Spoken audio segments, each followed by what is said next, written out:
हमें हमेशा ये बताया गया कि सैचुरेटेड फैट और कोलेस्ट्रॉल दिल की सेहत के लिए नुकसान है। चर्बी, रेड मीट या अगर आप मक्खन खाएंगे तो इससे दिल की शरेयानें बंद हो जाती और इससे दिल की बीमारी का खतरा बढ़ जाता। ये सब कुछ हमें बताया गया है, लेकिन हकीकत इससे मुख्तलिफ हो सकती है। अब कोलेस्ट्रॉल है क्या, सैचुरेटेड फैट क्या ये दोनों एक ही चीज है? मैं इसे बहुत आसान तरीके से आपको समझाऊंगी। पहले हम कोलेस्ट्रॉल पे बात करते हैं। कोलेस्ट्रॉल क्या है? ये चिकनाई की एक किस्म है जो हमारा लिवर बनाता है। लिवर ये खुद इसलिए बनाता है क्योंकि इससे सेल्स के इर्द गिर्द मौजूद झिल्ली सेल मेम्ब्रेन कोलेस्ट्रॉल से बनती है। हमारी पूरी बॉडी में तकरीबन 37.2 ट्रिलियन खरब सेल्स मौजूद हैं। फिर कोलेस्ट्रॉल ही हार्मोन्स बनाने में भी मदद करता है, यहाँ तक कि ये बॉडी में विटामिन डी की प्रोडक्शन में भी इन्वॉल्व होता। बॉडी कोलेस्ट्रॉल के बगैर विटामिन डी नहीं बना सकती। अब हम सैचुरेटेड फैट की बात करते हैं तो आसान जबान में ये चिकनाई की वो किस्म है जो रूम टेम्परेचर पर आम दर्जा हरारत पे सॉलिड रहती है। एक और किस्म की चिकनाई होती है जो रूम टेम्परेचर पर पिघली हुई होती है, सॉलिड नहीं होती। इसे अनसैचुरेटेड फैट कहते हैं। तो ये दो मुख्तलिफ किस्में हैं। मिसाल के तौर पे अगर हम नारियल के तेल और चर्बी को देखें तो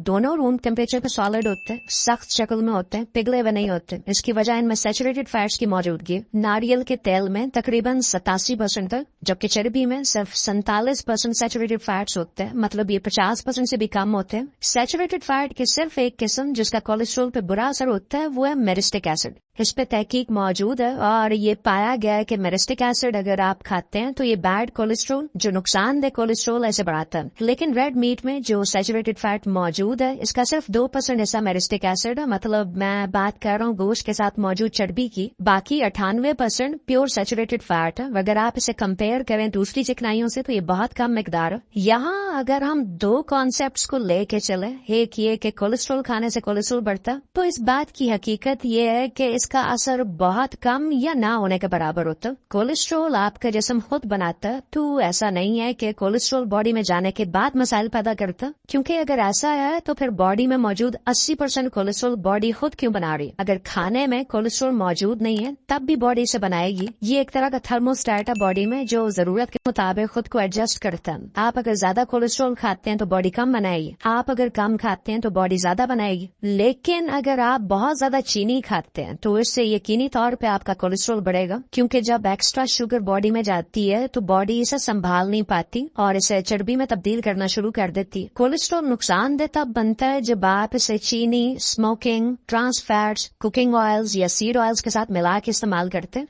इनकी तैयारी में इंडस्ट्रियल लेवल पे केमिकल्स का इस्तेमाल किया जाता है, हेक्सेन शामिल किया जाता है और ये केमिकल पेट्रोल में होता है। ये इन्फ्लेमेशन की वजह बनते हैं, सोजिश की वजह बनते हैं बॉडी में। सोजिश का मतलब ये है कि आर्टरीज में जंग लगने की तरह का एक इफेक्ट पैदा होना शुरू हो जाता है जिससे छोटे छोटे गड्ढे बन जाते हैं। ये इसी तरह है कि अगर गाड़ी में जंग लग जाए तो गाड़ी की मुरम्मत करनी पड़ती है, वेल्डिंग के जरिए सुराखों को, गड्ढों को भरना होता है। इसी तरह यहाँ पे बॉडी इसकी मुरम्मत करती है कोलेस्ट्रॉल, कैल्शियम और प्रोटीन्स के जरिए। कोलेस्ट्रॉल यहाँ पे एक पट्टी की तरह, एक बैंडेज की तरह इस सोजिश वाली जगह पे आके चिपक जाता है। इससे फिर खून की नालियां तंग होने लगती हैं और अगर ये मुरम्मत ऐसे ही चलती रहे तो एक वक्त के बाद ये बंद हो जाती है। तो अगेन जो हमें सिखाया गया है इसकी इस्लाह की जरूरत है। रेड मीट, गोश्त के साथ लगी चर्बी, मक्खन, देसी घी का इस्तेमाल नुकसानदेह नहीं है। लोग कोलेस्ट्रॉल को बुरा समझते हैं जबकि हकीकत इसके बरअक्स। उम्मीद करेगी ये वीडियो आपके लिए फायदेमंद साबित होगी। अपना ख्याल रखिए। आपसे मुलाकात होती है नेक्स्ट वीडियो में। अल्लाह हाफिज।